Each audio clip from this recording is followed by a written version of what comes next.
Hello. Welcome to the Smile Revolution, and I am Princess Wow. Well, I'm also Mindy Fradkin or Wowsy. I've got all these names. Anyway, we raise awareness to the healing power of a genuine smile. Sincere smiles only apply. Now, I don't smile all the time. Do you? Some people do. It's about giving and receiving smiles. Sometimes I need you to smile at me to remind me to smile. Especially, well, in a pandemic, anytime. There's always challenges going on, but especially this year. But this show has helped me to smile and others as well. And I'm grateful. This is my 103rd show since last March. And so let's see. It's a variety show if you've never seen it before. I do dance parties and I do cooking and baking shows in my closet. People seem to they like to see what all my clothes. So I do those occasionally. And I recently started getting back into doing interview shows because I used to do them years ago when I had a radio show to promote the Smile Revolution. So let's see here. So tonight, actually, I've got Michael Marino, who I'm going to tell you about in a little bit, and he's standing by. But in the meantime, it's Women's History Month. And so every show, I do 2 shows a week, and Sundays at 7 Eastern time. I'm in New York, 4 o'clock Pacific. And but I'm now doing Sundays at 7 Eastern time, but I'm doing pop-ups different times during the week. So depending on my schedule. Okay. So and we're on Facebook and YouTube these days, and recently on YouTube. So if you can subscribe to my channel, that would be wonderful. I'm going to actually put on this. This is my information. Oh, okay. Well, anyway, here, since I have you on here now, we've got a Smile Revolution mug. May you give and receive many smiles. $25 shipped to your door in the USA. They're fun. Help your smile. Okay, somebody wants to say hello. Gumby wants to give you a big hug and a smile. And who else is here? Well, I have a Wowette, but she's kind of lonely. She needs another friend or two. I want to introduce you to her, but she needs a name. I'm still working on it. Isn't she pretty? She likes colored hair too. I actually have lavender hair, but today I felt like wearing pink. Okay, now, and then Miss Mindy, my Mindy doll or Princess Wow doll, she always liked to get in the act. She wanted to say hello. And see, she's got a smile bag like her mother. See, in the background, I got my smile bag. And who else wanted to say hello? Oh, well, let me see here. Oh, wait a minute. Here's my new friend. He wants to give you a big hug and a kiss and a big smile. And let's see. Well, I'm honoring Sarah Bernhardt. She was one of the first actors in the 19th century to become a worldwide celebrity. And she was also known as the Divine Sarah. She was a French stage actress. And she said, life engenders life. Energy creates energy. It's by spending oneself that one becomes rich. And let's see. Wait, I have a quote here from, let's see if I can find this. Let's see. From Mark Twain. He said, there are 5 kinds of actresses: bad actresses, fair actresses, good actresses, great actresses, and then there's Sarah Bernhardt. So she had a really long career traveling all over the world, touring, and she had her own theater company, and she had a really amazing career. And so I just wanted to honor her. And also Mccall Biancasino. Now she is Michael Marino's director for one of his shows, Show Up Kids, and the show that he is premiering soon in April, The Planet of the Grapes. So he's going to be on soon to tell you all about it. And she's a director, creator, and producer in New York City, and she's an outside-the-box theater maker. She's founder and producer of Women in Theater Festival and Project Y Theater in New York City, a not-for-profit theater company, and she's a co-founder and artistic director. And so I want to just, acknowledge her and for all her great work as well. And so I have some quotes, and then I'm going to introduce you to Peter in a minute. This is my shoe calendar of the weekend. I love my shoe calendar. And we're just having fun, right? We need to focus on the good no matter what is going on, even a pandemic. We have to, that helps you smile and bring more joy. And so we can bring joy to others and be the light. And Richie Havens, who I knew, he actually was on my radio show, and he was a friend of my husband's, Roland Musa, and he always had a beautiful smile. So I just want to show this to you. And that's why when I met Roland, he said, you've got to get Richie Havens on your show. He always has a great smile. Now, let's see. Somebody's making a comment. Let's see. Oh, Lori Towers. Happy Sunday to you, Lori. Thanks for coming. And Mr. Rogers, one of the greatest men of all time. I like to read from his book.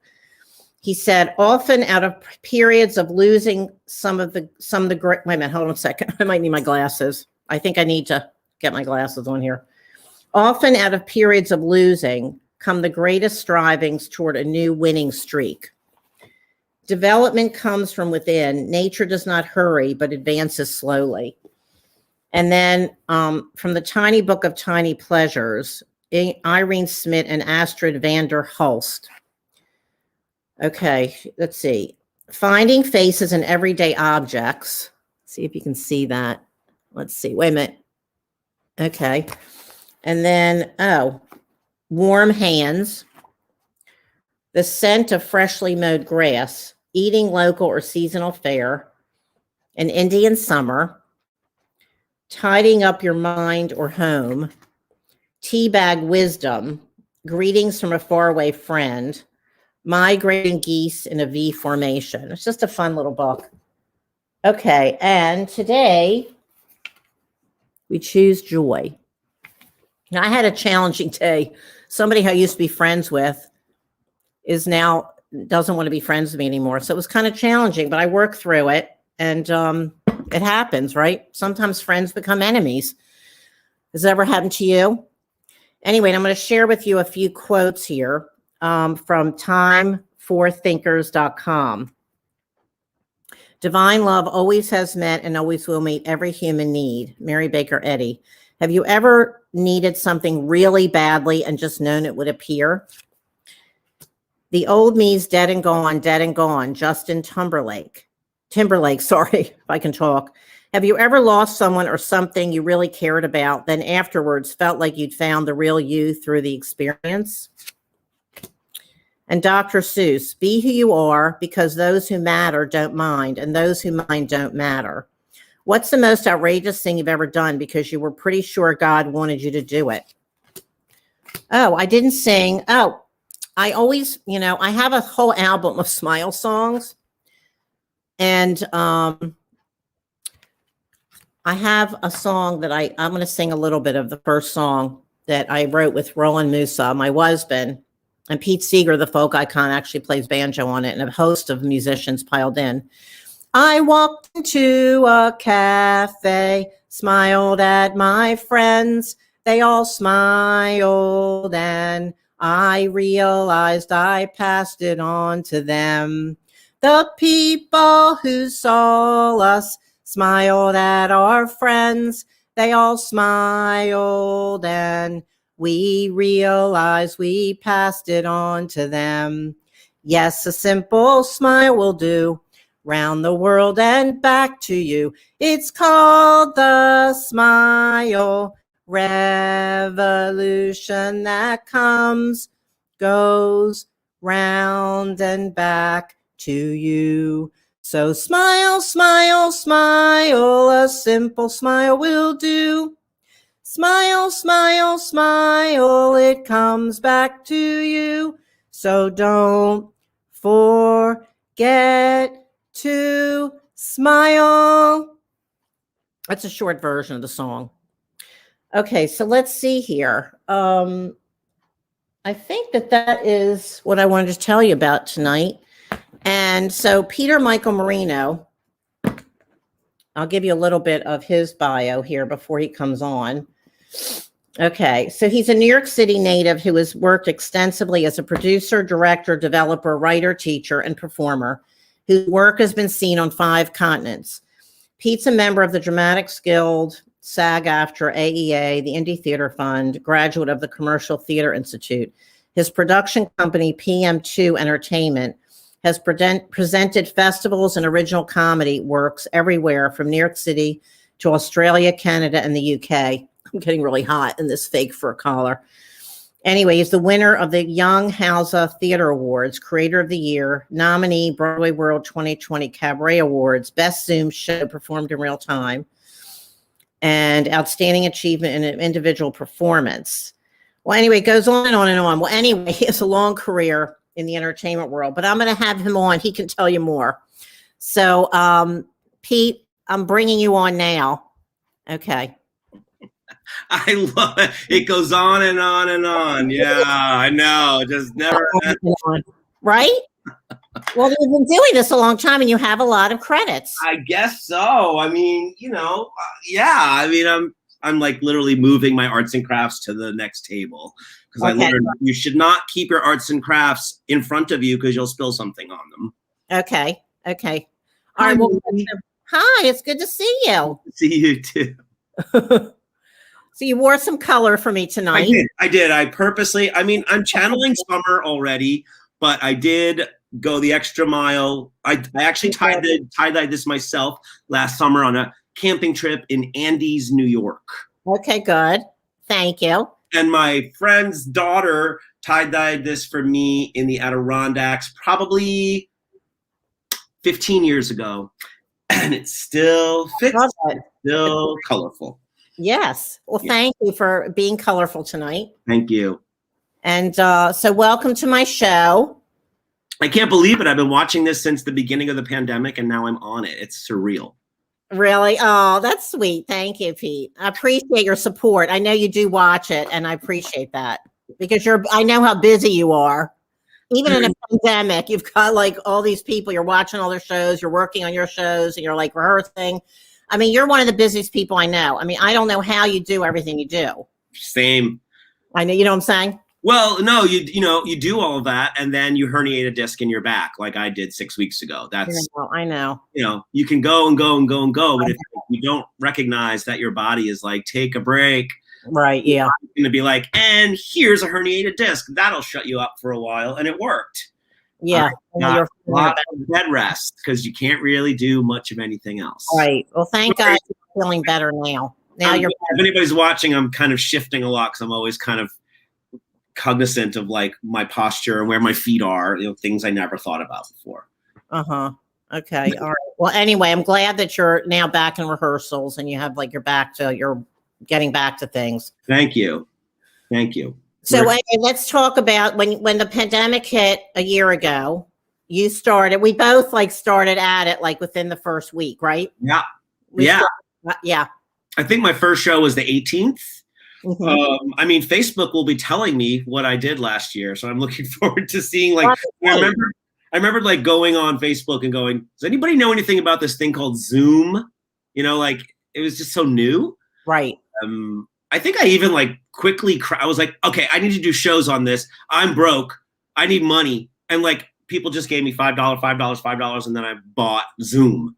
I remember that. Yeah. Yeah. I mean, everyone has been so generous. I mean, myself, I feel like I've been more generous than usual too. Like financially, even though there's nothing coming in, it's like, it's kind of like working in the indie theater world or the improv or the comedy world. It's the same $5 bill just being passed around. I feel like if I'm just giving somebody $5 to help them put on their show, that the $5 will come back, but I don't do it because I'm hoping the $5 will come back. Yeah. It's nice when it does though. Yeah, well, you're your Venmo and you're like, what? I didn't know I had $200 in here. Oh, I know, that's great. Well, you're very good at like enrolling everybody and like what you're doing. Well, I found that like if you just say pay what you can, people seem to be more generous with pay what you can than if you just give them a limit like $5.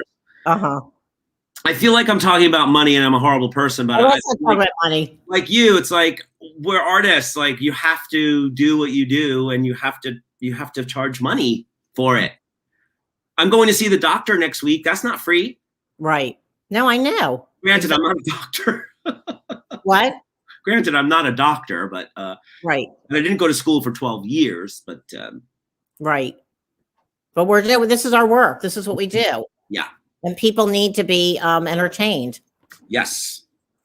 So, okay, so let's talk about, the beginning of the pandemic, what I went to the show, but I mean, let's talk, the audience doesn't know what you were doing. Right. So my first show was my one-man show from 2012 called Desperately Seeking the Exit, which is the true story of my experience writing the Blondie musical, Desperately Seeking Susan.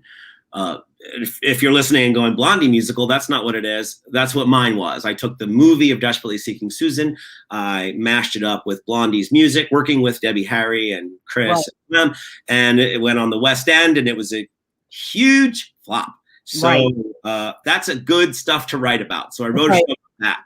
And I had just done it on a whim a week before lock. Like, I think around now we were like, this thing seems weird. Like, oh yeah, Frigid Festival was going on, and they were somebody dropped out at the last minute. So they, can you do a show? Just do a show. And I was like, oh, I'll just bring back that old show from 2012. And I remember that. Yeah, I remember that. Yeah. So it was just on my desk when the pandemic came, and I said, well, let me just do that. So I wound up running that online, I'd say 2 to 3 times a week for about 4 months.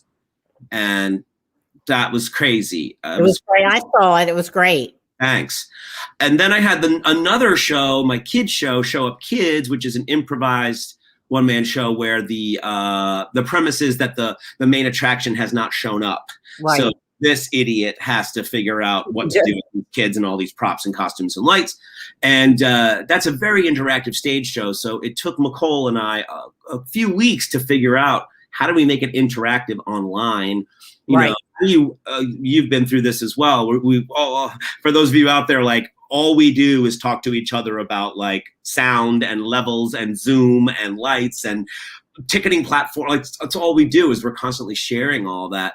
So then that started up in April, and that played through May, and now it's just like private birthday party. I hate to say birthday parties, personalized birthday parties. Right. And then somehow, and I guess during the summer, I was just going to the Rockaways a lot just to escape, not my 4 walls.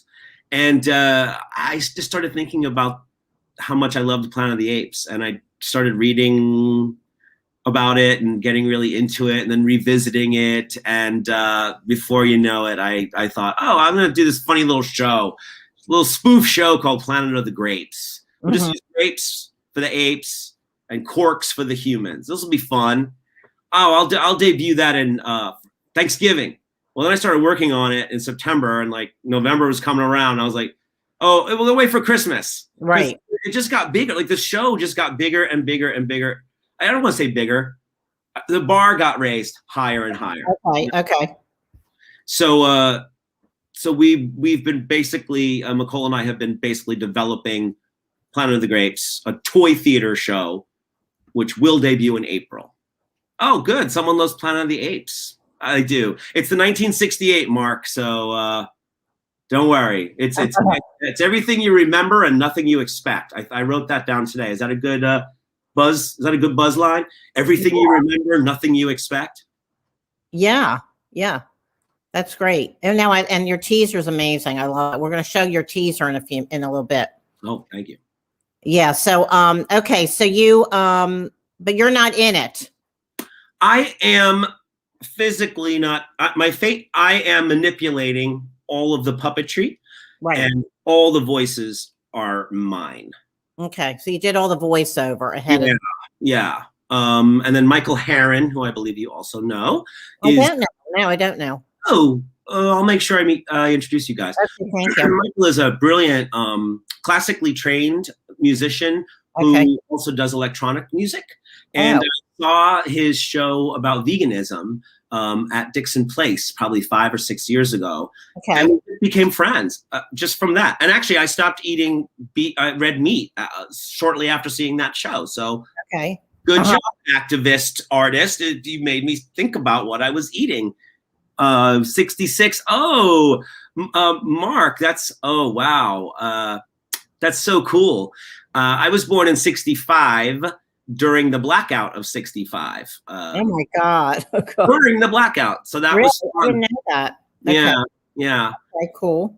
And yesterday I went to a virtual Planet of the Apes, like Comic-Con type thing. Like old stars were on Zoom and like you could ask them questions. It was so geeky. Really? Oh, it was great. It was great. Wow. They were talking about Heston and stuff, you know. It was really cool. Huh. Yeah. So that's okay, but you've been doing other things recently. Have you been doing any other performances recently or no, or just developing this? Really just developing this. Yeah. Okay. It's Oh, you're right. I haven't seen. You're right. You haven't been doing anything recently. Yeah, but you've been working on this, and then you're back. Look, I clogged up the internet for 6 or 7 or 8 months of this I thing. know what you did. Okay. I'm giving everybody a break. Don't Okay, worry, I'll be in your face again in April, May, June, July. I know. That's really great. But I'm hoping it's a show that will also work on the actual stage. Okay. Okay. You know, so that the audience is watching the puppeteering and the grabbing of all the different props and all the stuff, but then they're also watching what's being projected onto a giant screen. So I'm sort of in front of the screen, off to the side, which you can watch that. You can also watch the screen. So you're okay. So it'll be the same thing. It'll be like you're not going to be physically in it, but you'll still have the voiceovers on the stage, and then it'll still be. It's on stage. I'm still the puppeteer. Right, you're still the puppeteer, and you'll still have voiceover. Yeah, which I'm controlling all of that as well. What? I'm controlling all the voiceovers as well. Okay, all right. Mark's saying something else. He's over in England. Oh, my favorite. You and I are both Anglophiles, so I know 1970s, 80s are the classics for TV series. And did you like Space 1999? Of course, I liked Space 1999. Apparently, they're remaking it. It's very funny when you think it's 1999, like they thought that was the future. Right, right. But I also watched Buck Rogers in the 25th century. Is it 25th? Yeah, I think so. Uh-huh. I think so. We were just talking, friends and I were just talking about Lost in Space today. That was a big one. I used to love that. Yeah. They really were lost. I mean, they just like landed on a planet. They were like, well, I guess we're stuck here. Oh, God. Uh-huh. There were some great shows. You're right, in that era when we were kids. There was another question I posed today: Bewitched or I Dream of Jeannie? Oh, I saw that. I didn't respond, but you're saying what do we like better? Just anyone Well, anyone who overthinks it has already. No, I love both of them. Well, you can only watch one for the rest of your life. Which one? Go. Bewitched. All right. Yeah, they're both great though. But yeah, Bewitched it was like very well, obviously it was like I loved how everybody was disappearing and how they could disappear people and stuff. That was fun. Yeah, that was like fun for kids, right? Where like this person they disappeared that person because they didn't like them. I thought that was really fun. Yeah. I always liked the other one more because it was outer space. Which one? I Dream of Jeannie was like about this, he worked for NASA. Right. He was an astronaut. So that was okay. I was a typical kid of the 60s. I wanted to be an astronaut when I grew up. Oh, so okay. I watched that and I was like, wow, he's an astronaut and he has a genie. This is great. No, it was great. Now I love both of them. So yeah, then they were both great. What's funny too is that like I loved that it was set in Florida. I think it was set in Florida, right? Cocoa Beach. Pete's saying, wait, Mark's saying something else. Pete, you are my favorite human being. Did you like Jerry Anderson's Thunderbirds? Of course I did. Oh, God. Thunderbirds is fantastic. I didn't know it, but you know what? You guys are younger than me. I don't even know anything about Thunderbirds. Mark, you're making me think right now. I bet Thunderbirds inspired me to do this puppet show. What is Thunderbirds? They're really weird puppets. They're like this big probably, and they go to outer space. and there's adventures, and sometimes they're marionettes. Sometimes they're just like, Captain, we're landing. It's corny. They made a movie that was sort of like it. What was the one with Kim Jong-il in it? Kim Jong, I can't talk. What's his freaking name? Yeah, he was in it, and like the devil was in it, and I don't know. Marion saying, "Live long and prosper." Oh, thanks. Okay. Yeah, nice name, Marianne. Okay. So anyway, so I don't know because I don't know Thunderbirds. I must have missed it. You're gonna have to Google it. Okay, I will look. Now I'm going to look it up. I will. Yeah. Okay. Good. I'm not sure it was good, but it was definitely entertaining as a child. Okay. Good. All right. So let's see. What is there anything else you want to talk about before we watch your teaser?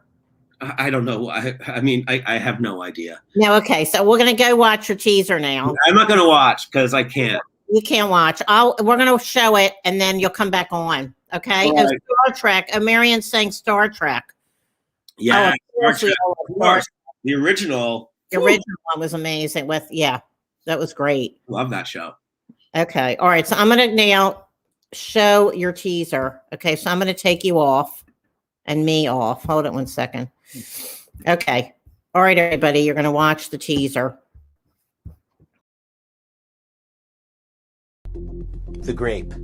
What's your pleasure? Thompson Seedless? Concord? Sweet Jubilee? These classified true berries were cultivated over 5,000 years ago. But enjoy with caution, for grapes can be evil, sadistic, dehumanizing, dehumidifying creatures, enslaving humans and surgically rendering them speechless, forcing humans to mate in another time, another place. Due to the shocking nature of these events, we are unable to show you any footage from Planet of the Grapes.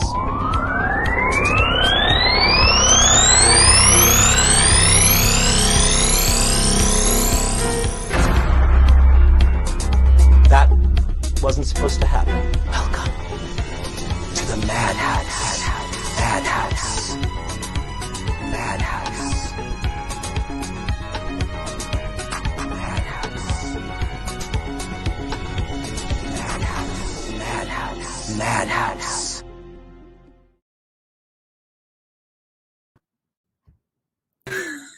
I love that. I am insane. It is so great. I mean, it's so fun. You did a great job because it's like teases people. They definitely want to see your show now. Thank you. I really love it. I wanted to create something that I didn't want to give away too much, but I wanted to create something that was in the style that was reminiscent of the Twilight Zone, because Rod Serling is the original screenplay writer of Planet of the Apes.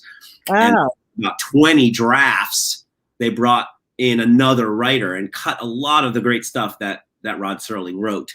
So I put a lot of that stuff back in. Okay. And I just love him. So I thought, well, let me try to make the trailer feel like a Twilight Zone. Because the story is like a Twilight Zone, right? Twilight Zone always has like, what's going on? What's going on? Oh my gosh. Like that's every Twilight Zone. And that's what Planet of the Apes is. Oh, you have another message. Yeah, we have a message. Okay, you'll have to Google, which I'm going to do. You'll love Lady Penelope and Parker. I did already Google because somebody in England called me Lady Penelope a few months ago, and I didn't know who. Do you know who Lady Penelope is? No, and I lived there for a children's show, a very popular children's show from the 60s and 70s in England. It's not the name of the show. I mean, Lady Penelope was a character in the show. Sure. And everyone loved her. And so this woman in England, she saw a picture of me. She goes, Lady Penelope. And I'm like, I didn't know who that was. So I had to Google it. And then he said, Pete, that TV series with the scary devil man may have been Captain Scarlet.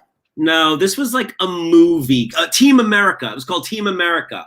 And it was all puppets that looked like the puppets from that show that we're discussing. I wonder what Mark is up at 12:30 in the morning right now. Oh, yeah. No, he's a model. He's like an actor and a model in England. He's very, very striking and has like a really he's very creative sense of his style. You can look him up. Him up. Oh, wow. Okay. Mark Unique Fowler. I will. Yeah. Yes, a Team American, he's saying. Yes. Yeah. Team American. Yeah. Team American. Okay. Okay, good. So anyway, and he has a show too. I've been on his show, and he does a lot of things. And he's got like this. I don't know. Is it goth? I think it's goth. Like his whole look is like very goth and very very unusual.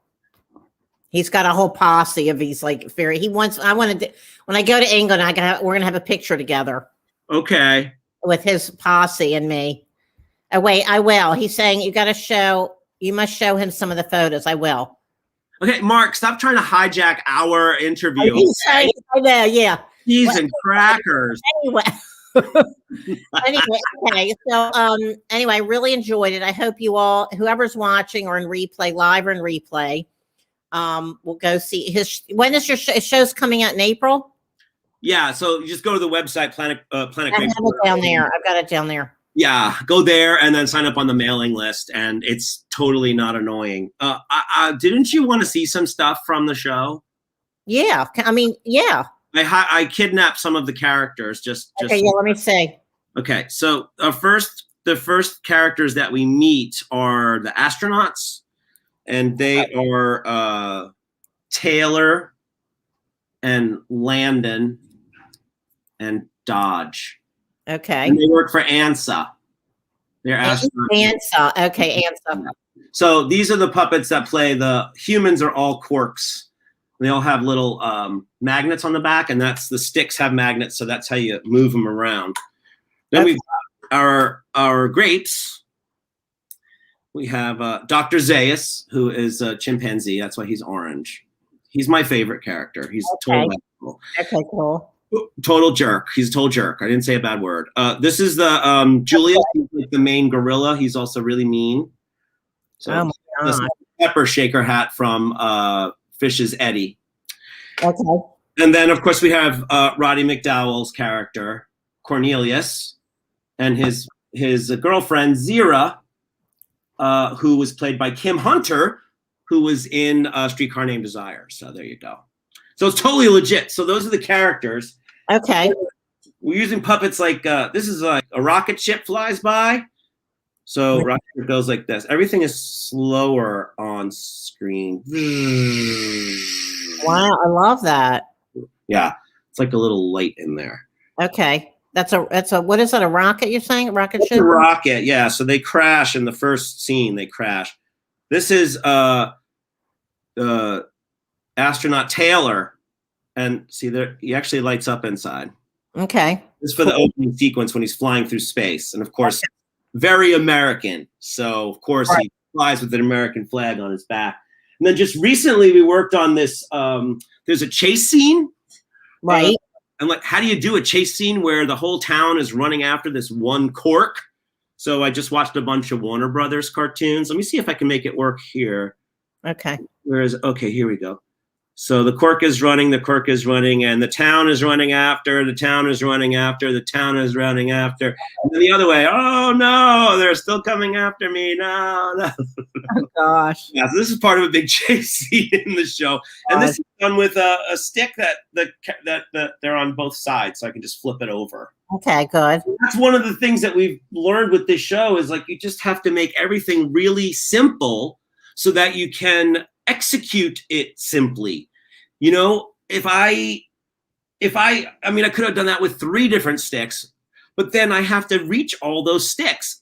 Just sort of simplify everything. I think that's a good lesson for life anyway, isn't it?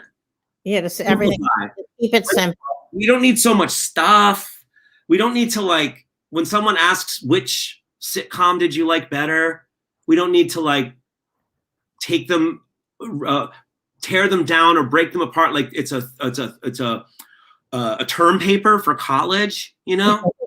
Okay. Just simple. Just go, oh, that's a good question. You know, great. Okay. Somebody wants to say hello. Who? My little hippopotamus. Oh, that's so weird because my little pig wants to say hello. Oh, good. Yeah. Oh, good. That's good. Yeah. They both going to the gym together, right? Oh, that's great. Actually, I'll tell you, somebody gave me these 3 things for like in a little package for Christmas, right? It's a little duck. Okay. A little lamb. Uh-huh. I need to do my nails. And a little pig. And they have like this little divot in them.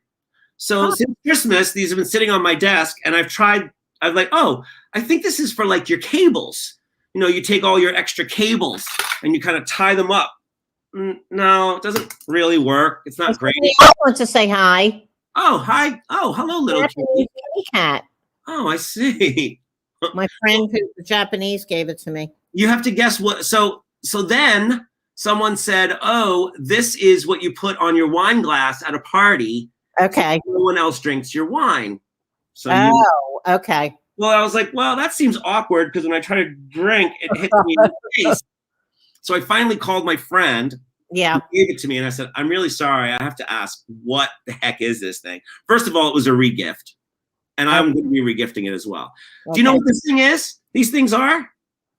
You put them on the side of a pot when you're cooking. And the lid, it'll keep the lid at a little bit of an angle so that the steam can escape. I never heard of that. No, because it's ridiculous. That's why you never heard of it. Okay. I don't understand why someone's making these things. You never know. People make everything and anything to sell. You never know. That's really funny. Okay, good. Well, guess what? If somebody else wants to say hi, this is another Mindy doll. Oh, I've met her before. We go way back. Oh, you do? Okay. Yeah, I think pre-pandemic, actually. Really? You think she's been in my living room. Oh, I don't know. I'm not sure. I don't remember when I made her. I don't know. I'm not sure about that. She just follows you around all the time, doesn't she? My Mindy dolls, they just love me so much. I'm their mother. Of course. They like to be on the show. They have to, they like to be part of the action. When they do something bad, how do you punish them? They're never bad. They're never bad. Because they're dolls and they have a big smile. No, they promote the smile revolution. Mm-hmm. So anyway, all right. So I'm trying to think what else to ask you. I know you're just getting back into rehearsals. So do you always work with Mccall on all your shows? You chew it? You know what? The last 3 shows, yes. Yeah. But we only met, I don't know, maybe 8 years ago. No, that's probably pushing it. Okay. 13, 14, 15, 16. No, less than 8 years ago. Mccall directed a show that was in a festival that I produced. Okay. And I really liked the show. So I want to meet her. Okay. And we met her, we went out for drinks or something. And it was like we've known each other our whole lives. Oh, that's great. That's we really, I always curse the gods that we didn't meet until this time of our lives. Like, I wish we would have met when we were in college or something, or when we first moved to New York. Because I think we would have, it's very hard to find a creative partner who not only supports your ideas, but also makes them better, That's great. We find partners creatively who kind of want to take it their way, Yeah. It's very rare that you find someone who's simpatico or on the same wavelength. I mean, I'm on a pretty weird wavelength, but so is she. And I knew about 2 months into me just working on it on my own, I was like, I cannot, this should only be better if I bring someone else on board. Yeah. And it's funny because when I called her to ask, because she didn't know anything about it, because I didn't really talk about it, I pitched it, I sold it to her. Okay. Mccall, this is not just a little wacky little puppet show. This has really heavy themes about mankind and the treatment of the earth and science versus religion and how we treat animals. It's very big, important science fiction stuff that I am taking very seriously. Right. And she was like, Pete, don't stop. I want to do this. Don't. Right. That's great. Then we're learning how do you direct a show through the computer. Right. Just this week, you'll appreciate this. We always rehearse on Zoom, and we finally rehearsed on StreamYard because that's how we're going to eventually do the show. Wow. It's just so much better because you can just switch the cameras and everything so easily. And you can look at each other like this. So So you like StreamYard better than Zoom? Well, for rehearsals, we just like it better. The fact that you can go away, she doesn't have to be, probably people who are watching, if you haven't been on StreamYard, I have been hanging out backstage while Mindy was doing the beginning of the show. Right, yeah. She just brings me on, and I don't have to touch my my microphone or my camera or anything like that. It's all from the operator, and then you can add all this fun stuff. And there's like a chat. I love StreamYard. No, I've been using. Gosh, I just pulled up the comments now. Oh yeah, now you can see them now. And Mark has one more, but they say my designing and styling is new romantic blitzky from the 80s. Love you, Pete, Mindy, Pete. You're welcome into my unique world of marketing, Fowler. I'll be quiet now, promise. Okay. Oh, Mark. Okay. I have to give you a hard time because you're a Brit. He's a Brit, and we love Brits. My favorite people. Me too. I love, oh God, I have all these amazing friends in England. Why were we not born there? I don't know. But I'm totally an Anglophone as myself. Totally. I totally am. And they like weirdos like us there. They do. That's the thing. Like here, it's like, I mean, look, I'm very tame for them in London. I mean, look at me. That I fit right in, but at the same time, it's like they're totally more outrageous than me. You know this, Pete. True. Let me ask you this. You have been doing this for a long time, and I bet occasionally you just want to watch yourself just for quality control. Have you noticed any habits that you have? Oh yeah. I watch all my shows because I want to see what I'm doing. I was trying to make you seem like you were less into yourself than you actually are. What habits do you do? Because mine, I am constantly touching my nose. Constantly. Oh no, me too. I'm like always. It's like if I watch all my shows, like I'm touching my face, I'm touching my nose. Oh, I know, me too. And it's like, and also I say a lot, and like and all these other weird. I know it. I think I might be getting better since I've been watching myself. Maybe I'm getting after 103 shows. I might be getting better. But seriously, I think maybe because I do analyze my shows. I have to see what I'm doing. And I'm like, oh my God, I said that. Or like, oh, I said too many times. And I did touch my face a million times. And I touched my hair. One thing, I think I'm getting better though, because I used to touch my hair constantly in my shows. I'm like playing with my hair and I'm like doing this. I'm like, why do you keep playing with your hair during your shows?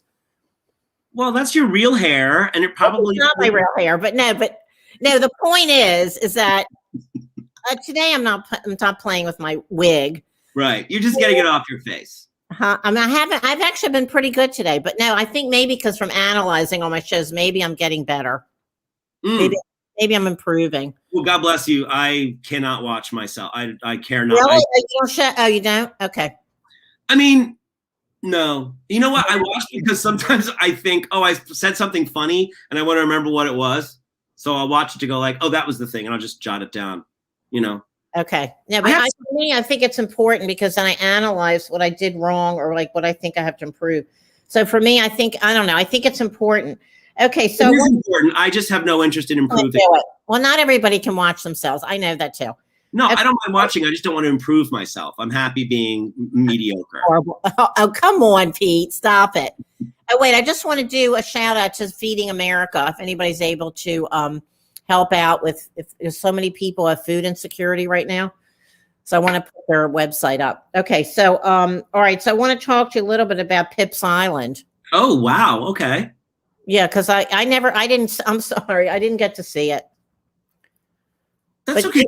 Talk about it a little bit. Pips Island was a really big show. It was like a super popular show for kids on Theater Row. Yeah. It was a couple years ago, right? It ran the entire year of 2019. I did over 1,000 performances. Wow. It was the best. It was just so much fun. It was a great, great job. Lots of freedom to improvise, just gorgeous costumes and settings. It was a hard job, but it was a union job. So they really stuck. I mean, it was a brand new contract. Equity had never had a show like this. It's sort of like Sleep No More, which is not Equity, but also had a weird contract in the beginning because of like the schedule is weird. But for our show, for Pips Island, we worked 6 days a week, 9 to 5. Wow. Or sometimes there'd be a school group in at 9, so we'd have to be there at 8. Mm-hmm. it took me an hour. I mean, in the beginning, it took me almost an hour to get my face done and my costume and all that. But by the end, you know, you just run out, get a coffee, come back and like put yourself together and be on stage. It was an awesome experience. And a lot of celebrities came to see it, which was so cool. Almost every day there was another celebrity just right there, you know, in the room. Well, it was super popular. I know it was a really popular show. Yeah, it was super fun. Now the thing is that wasn't that over like right before the pandemic, or when did that end? Yeah, so February we finished performances January 6th, and then we were going to go on a hiatus. Right. Because anybody who knows theater in New York, like after the holidays, theater is just dead. February, March, dead. Right. There's no tourists, you know. So they were going to go on like a 6-week break. Well, then this That was it. That was it. So the good news is we all got unemployment. Like that came at a great time. And we all got health insurance. This is a great time to have health insurance. Okay, good. Yeah. You got all that from Phipps Island. Okay. That was a really fun job. Okay, Mark saying I love weirdos and people think outside the box. Okay. All right. So anyway, so that's great. Yeah, that sounded like an amazing show. Yeah, it was great. Are they ever gonna bring it back? Have you heard anything? I mean, it's almost impossible to bring it back. It is a multi-million-dollar show. It's just full of outrageously sophisticated technology that you can't, you know, we had the entire second floor of a brand new building. I know, I saw that. Yeah. And we needed it for all, I mean, dressing rooms and storage and, you know, it was a lot. Didn't they do well? I think they would have had to have run for another year to recoup. Okay. Like any theater, you know. Expensive to do. Okay. Yeah, and they tried to keep the prices down, you know, which is hard to do in New York. Right. You got to pay the rent. You got to pay the bills. Right. You know, dry cleaning a silk costume every week. I don't know. Mm-hmm. Here's a tip: don't make it out of silk. You know, like someone once told me, like, yeah, I had to be really careful with this costume. It was very, I don't know the period, Hamilton style, I guess. You know, like long flug, almost Dracula. No, that's not right. I don't know. It's just ornate. And I said to the costume guy, like, why the hell? Like, there's so many buttons and straps. Like, why don't they just make it easy? Why don't they just say? And he said that costume designers design for opening night only. I didn't know. No, I never knew that. Makes sense. Okay. Huh. You know, like, I did Fiddler once, which is ridiculous that I was in Fiddler, but playing the rabbi's son, which is even more ridiculous. But it was a different time, Mindy. And the costume designer, like, you know, had us all in wool because that's what they wore back then. Well, I'm sorry, you cannot do a 2-hour musical with singing and dancing under hot lights wearing wool. Oh my God. Do a good performance. Ugh. I'm like boiling as you're talking about it because I'm wearing this fake fur collar with a velvet coat right now and I'm boiling. But anyway, I think it looks kind of cool, though. I love it. Yeah, I think the contrast, the layers, it's all good. Thank you. Thanks. Yeah. I made the hat. I think people, if they've never seen my show, I make these hats. Yeah. And anyway, you've let's see. Well, actually, okay. So you were talking before about your show, Desperately Seeking the Exit. So you ended up. It was a flop originally in England, in London, and then you took it to Australia. Tokyo. I didn't take it anywhere. Okay. They bought the rights in Tokyo. The company that Toho company, which produced all the Godzilla movies and created the railway system. The Toho company created the railway system to get people from the outside to come to the city to see their shows. So they made the shows and then created the way to get to the shows. Okay. So they produced it, and it was a huge, you know, big deal. And I got to go, and I got to go early and go to tech and meet the cast and talk to I had a translator named Miyoko. It was freaking amazing. It was so great. Tokyo is another place I wish I could go all the time. I just loved it. Mm-hmm. And I was scared to go. whenever you see footage, I guess there's people who are scared to come to New York because when you see footage on the media, it just looks, there's either like horrible areas they're showing or they're showing like lots of people. And Tokyo, they always show that big intersection that's like 8 streets. I'm like, oh, or they show the subways where they're pushing people onto the subways in the morning. I just, and I'm not like, I get very anxious. I just get anxious. So I didn't want to go. And when I got there, I was like, oh, this is just like New York. This isn't bad at all. It's like New York, but everyone's nicer and wearing better clothes. It's a really neat place. That's what people have said. I've heard that. Yeah. You can wear whatever you want there. What? You can wear whatever you want there. Really? You can walk around with a crocodile head and a pair of Pampers and no one's going to stop. Oh, God. No one's going to stop you. Really? Oh, I didn't know that. Okay. This is a good place to wrap it up when I start talking about crocodile heads and Pampers. Yeah. So anyway, well, all right. So it was a big success there. And then what did you do in Australia? Oh, I did Desperately Seeking the Exit in Australia in 2013. Okay, that's what I thought. Okay. Adelaide, Australia. Yeah. Have you been? No, I was invited once and I didn't go. It's another whole story. I don't need to go back. It's really hot. Oh, I heard Sydney though is great. I bet it is, but Adelaide was really hot. That's all I remember. It was really hot. I would walk home after my show just crying over the heat. Okay. All right. Okay. Well, anyway, I think we will wrap it up. Okay. Is there anything else you want to say to the audience? So your show is debuting Planet. I have the website on the bottom. PlanetGreatShow.com. It's an hour long. It's live, but it's not on Zoom. So you can sit back in your Pampers and crocodile hat and watch the show. I'm encouraging people to watch it on their television with the stereo because we've worked really hard on making the soundtrack and the sound really engaging, or at least with headsets. I'm sure, and then we're gonna have like a little lobby chat after every show. So you'll watch the show and then you can zoom over to somewhere else and just have a little chat because we do need to see people, and definitely. Even though they're not watching the show in the same room, I think energetically they're watching the show at the same time. And then they bring that same energy of just finishing watching this weird thing that they've never seen before. Cause I don't think anyone's ever really done anything like this before. Yeah. This is just what I do. That they get to bring that energy to a room with other people, and Zoom isn't always like that. Zoom is sometimes a labor for a lot of people. It's work, it's meetings, and right. But to be able to go there to just hang out like you would at the bar after a real life show is what we're trying to create. Okay, so it's live it's for kids. It's for family entertainment. I would say it is. We're saying it's rated PG because there's one damn and one damn. Okay. Of course I could cut them, but those 2 dams are, really, really well-known dams from the world of motion pictures. So fans would come after me if I did not include those lines.